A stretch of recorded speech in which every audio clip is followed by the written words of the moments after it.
How's everybody doing on this lovely Tuesday? We've got a nice little Tuesday 5-game slate for you.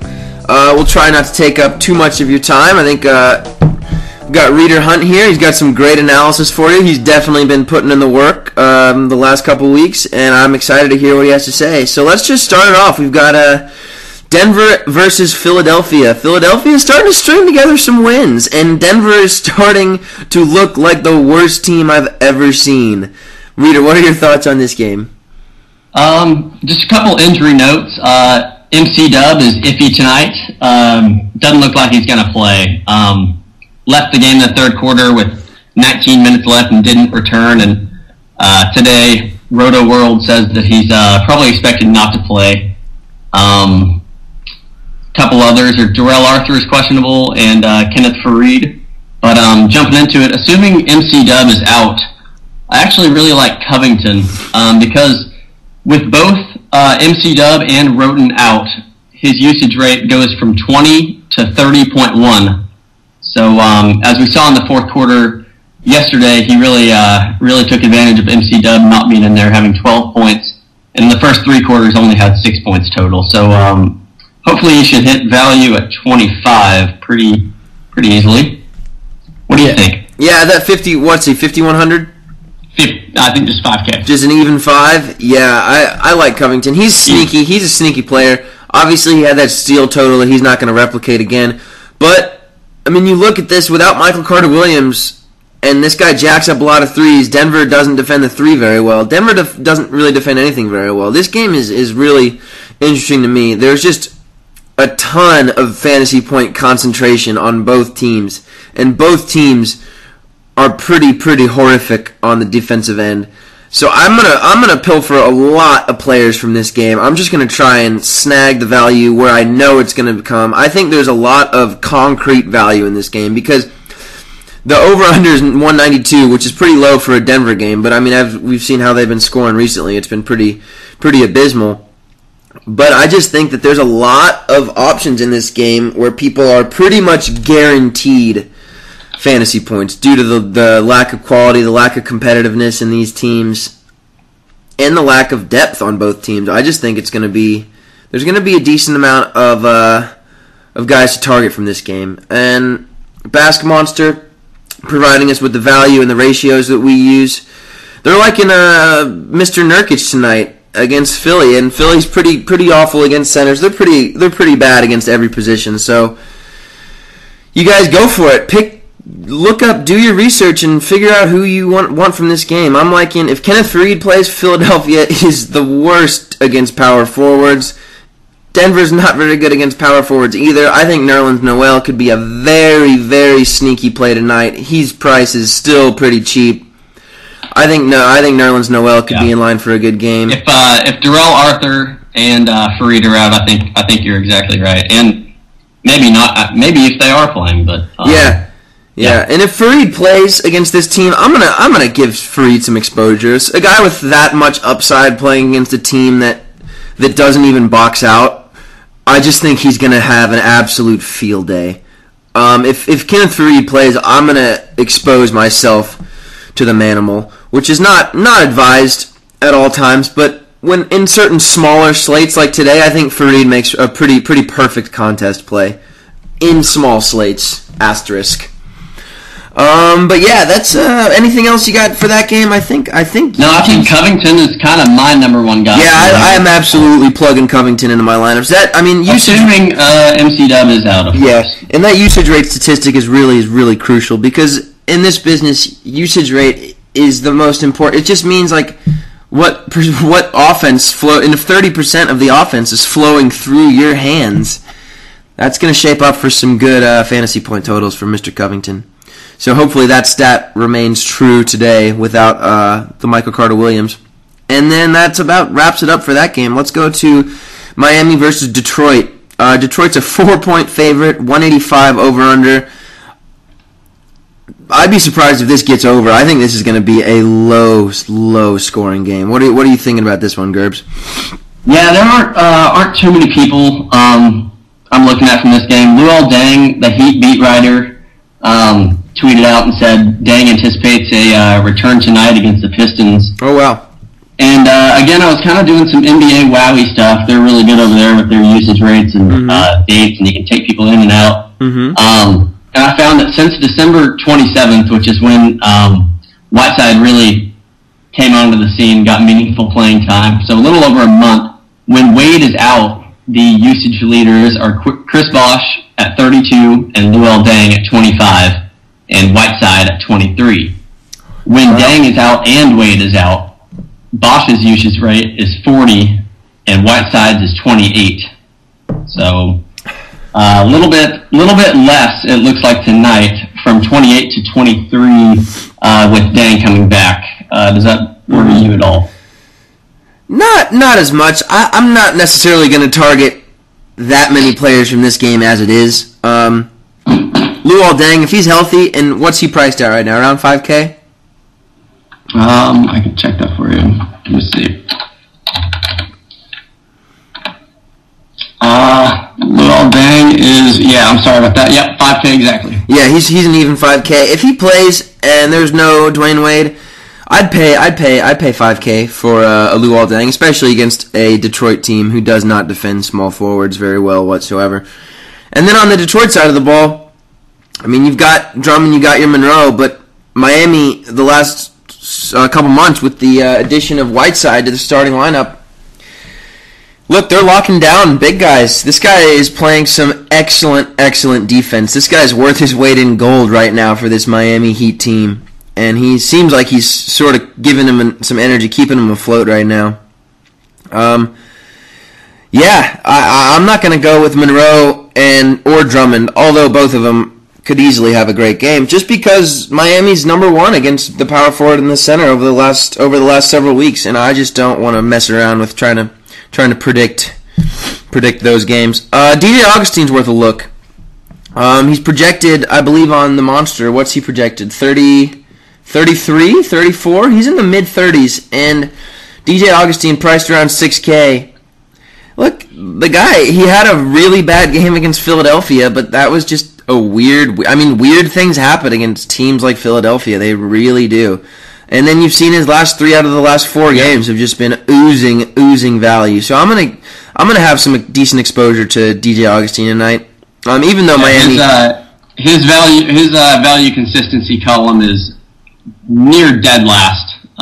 DJ in the last 10 games, but that makes sense. I mean, he's had some great games and that also had some duds. But, that would absolutely for a tournament. Make sense. He's definitely worth throwing in a couple lineups. For a tournament play, definitely DJ Augustine is worth some decent exposure. Let's go to Boston versus New York Knicks. We've got a 1.5 point spread for the Knicks and a 189 over under. So they're thinking this game's going to be close. And if we're thinking about a close basketball game, I'm thinking about Carmelo Anthony, because he's going to take... Well, he's not going to take every shot. He'll take 90% of the shots in crunch time. But the ball will find his hands in the fourth quarter. And if Vegas thinks this game is close, they know more than you and I do. And you got to trust him there. You got to Melo. And also, he's cheap. I believe he's 8.8K right now. Melo's going to hit some value this game. I think Melo's a great play this game. As far as the other Knicks go, you know what they're bringing to the table. You got Lou Amundsen, who's starting this game. He's trying hard, getting some rebounds. You got Jason Smith been playing well. All these guys, their upside seems to be limited to around the 30-point threshold with Carmelo Anthony back in the lineup. But Boston is not a great defensive team. They just aren't. They haven't been all season. So don't be afraid to use some Knickerbockers, especially Carmelo Anthony in this one. A guy that I like for Boston, I don't like picking him very often, but when a team defends shooting guards at the clip that the New York Knicks are defending shooting guards over the last couple months, I like Avery Bradley for 4.2K. I don't think he's gonna do much, but I think he's gonna get some steals. I think he's gonna get some points. I think he's gonna hit some shots, and he's definitely gonna get some rebounds. Avery Bradley is gonna be in some of my lineups tonight. You can take him, you cannot take him, but I'm gonna have some exposure to Avery Bradley, and I recommend you have at least a little exposure, because the shooting guard tonight, Normally I wouldn't do this, but tonight, Rita, you can agree with me on this. Shooting guard is maybe the worst it's ever been. It's really, really bad tonight. I don't even know what to do at the shooting guard. I mean, we've got Klay Thompson, who's obviously a great play, but then you've got, do you really want to pick Klay Thompson in his return to Sacramento after he just lit them up for an obscene amount of points? Yeah, I mean, the second most expensive shooting guard of the day is $7,300, and he's not even playing Dwayne Wade. So the second most expensive is $5.8K with Wesley Matthews. So no thanks. Yeah, it's just a disgusting day for the shooting guards. That being said, I like me some Avery Bradley. I'm only gonna pick one shooting guard tonight. I'm gonna plug him in there. Hopefully he fulfills his value at that slot, and then I'm gonna try and find the value elsewhere, which is, I think, probably the right strategy for today, because shooting guard, trying to predict these shooting guard performances, man, it's just tough stuff. Let's go to Utah versus Portland. 9-point spread. Portland favored by 9. 195 over under. Let's start with the Utah side of the ball. A guy I like tonight, believe it or not, is Trey Burke. And that's simply because Damian Lillard has not been playing defense. And that's about all I can say. Trey Burke, I know he's not starting, but Dante Exum is a really bad basketball player. I wouldn't be surprised if they do throw him. I mean, not tonight maybe, but Exum has just shown he's just such a he's a liability out there. Yeah. And, yeah. I mean, he's just not that good. I think they're just kind of trying to mess with their lineup a little bit, but I wouldn't be surprised to see Burke back in there. What about you? Well, I think he should go back in there, because what we've seen from Dante, we've seen some flashes of good shooting and some athletic plays from Dante Exum, but I think overall the general consensus around the NBA/NBA daily fantasy community is that Dante Exum is just awful. I mean, it's hard. It's tough when you're a consistent starter and you remain at 3.3K. I mean that's certainly not climbing up the ladder, which is not what you want to do if you're a rookie in the NBA. You want to sort of show steady improvement, not steady awful horrificness. Let's go to other Utah Jazz. What are you thinking? Robin Lopez is going to return in this one. Robin Lopez plays some great defense. LaMarcus Aldridge plays pretty good defense too, as of late. Derek Favors. Derek Favors may be worth a look. I'm not really feeling very many Jazz. Gordon Hayward's been the best player as of late for the Utah Jazz, but Nick Batum, once again, if he's playing, he's a tough ask for small forwards to score on that guy. That guy's got some really, really long arms, some good timing with his block shots, and he's got sticky fingers, Nick Batum.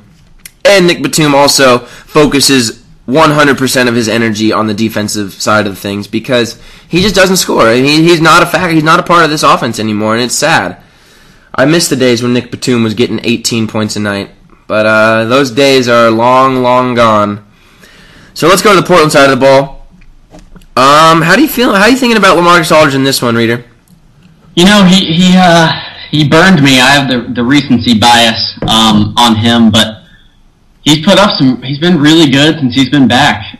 There's no denying that. And at 9,400, he can easily go over that, especially when they're favored by 9. Not a bad over/under. I think there are better plays than him, but I'm certainly not completely against him. Yeah, absolutely. And I watched that game, Milwaukee versus Portland, where he lost us some money. And he got double teamed every single play. Jason Kidd said, "Look, if this team's going to beat us, LaMarcus Aldridge is going to have no part of it." And that was I was looking at that too. And the only difference, really, I mean, he had 13 boards and 18 points. The only thing is, in the 2 games before that, where he was hitting 60, he was hitting a couple threes, and he hit no threes in this game. So if you add three balls in there, that's 10 points extra. So. Yeah, it is. And Aldridge doesn't necessarily look to shoot. He sort of shoots threes when the opportunity arises. And I don't think he'll hit 3, though. And it was so clear in Jason Kidd's game plan that whatever happened was going to happen, but they were not going to let LaMarcus Aldridge take over that ball game. Every single time he touched the ball, John Henson would flash over and double team LaMarcus Aldridge. And look, if LaMarcus Aldridge is excellent, he's not intimidated by anyone out there. But if John Henson with his 7'6" wingspan comes over and flashes, holding on to the ball is not necessarily the best idea because he's just got so much more reach than any other player. So LaMarcus is a smart player, and he did it. He would see Henson coming over and flash. He would find the open man.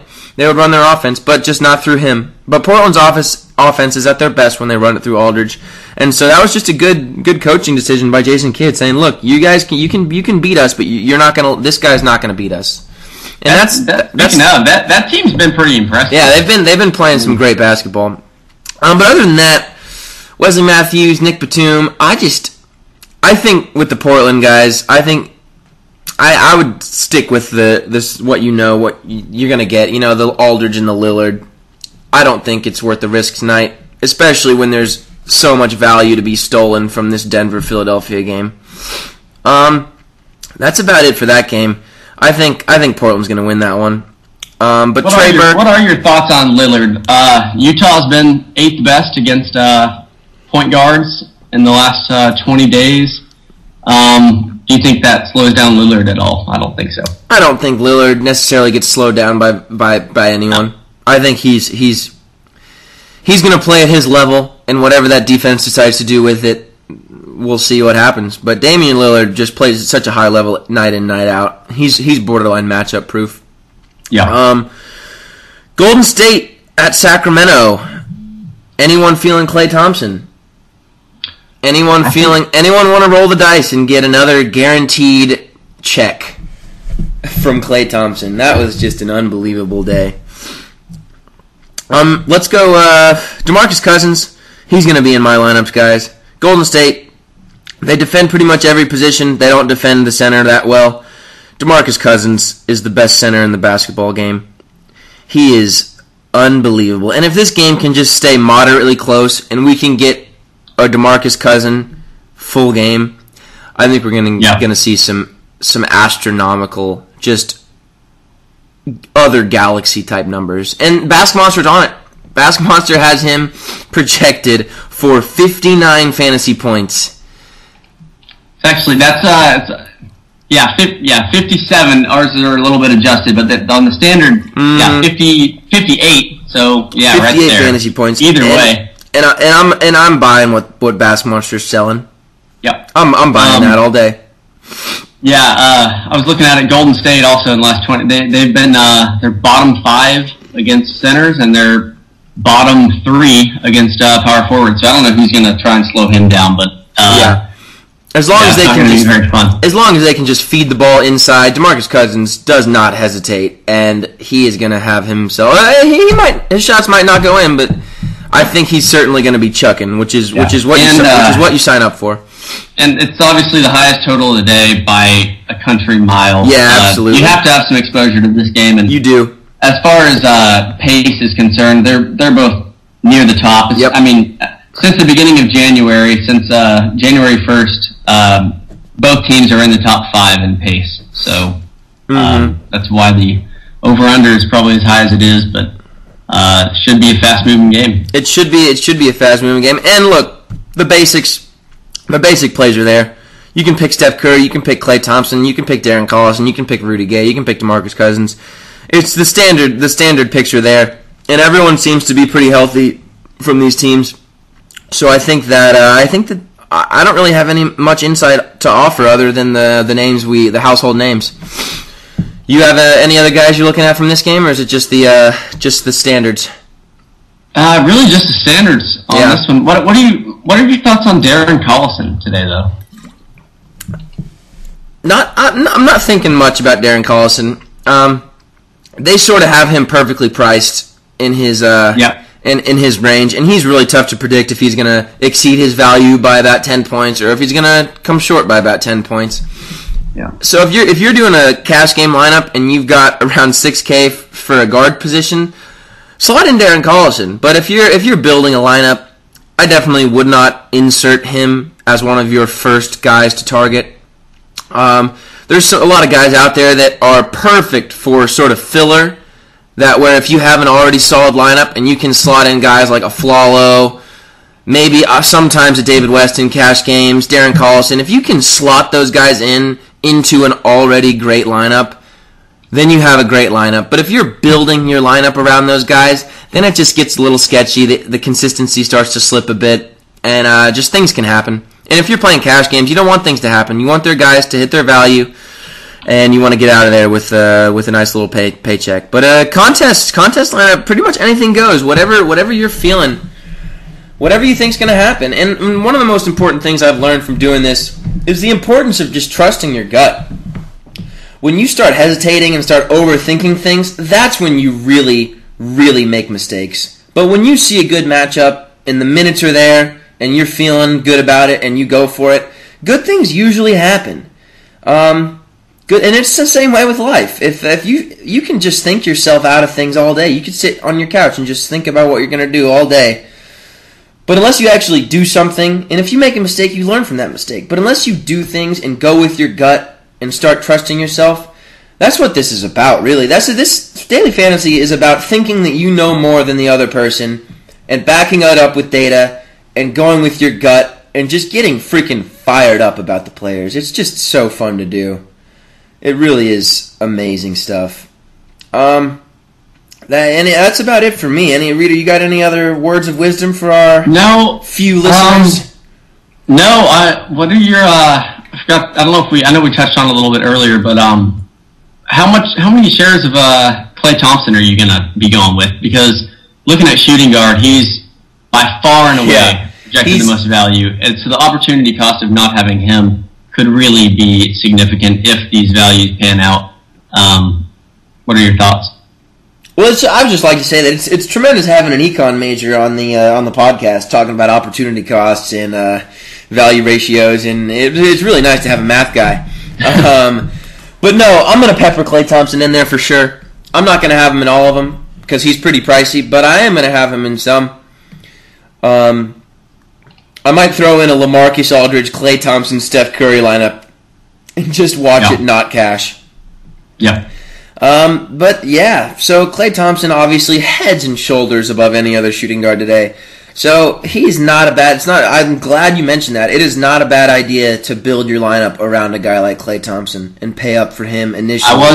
Last thing I'm going to add was I was reading some quotes from the Sacramento beat writer on asking Boogie and just what they're going to do as far as Klay Thompson, and they said we are going to get back on defense as fast as we possibly can and make their guard play. He was talking about Curry and Thompson, make them work for everything. So I don't know if that will become true, but they at least talk like they're not happy about what happened. Well, I don't see how you could be happy about what happened. Anytime you allow a person to score that many points in one quarter, it's really embarrassing for the entire city. Yeah, it really is. No, I'm not taking anything away from Klay Thompson. That was one of the greatest performances we'll ever see in our lifetime. However, it's equally embarrassing from the Sacramento side of things. Yeah, what else is there to go on for today? I think that's about it. I'm going to go over injuries real fast just from what's happened. Amari Stoudemire is doubtful, not that really matters. Cole Aldridge is questionable. Not that really matters. Really about it. Yeah. So we've got some solid lineup potential today. I think there's a lot of opportunity in that Denver-Philly game. I'm going to focus there. Hopefully it'll pay off for me. Best of luck to you, and best of luck to all your contests.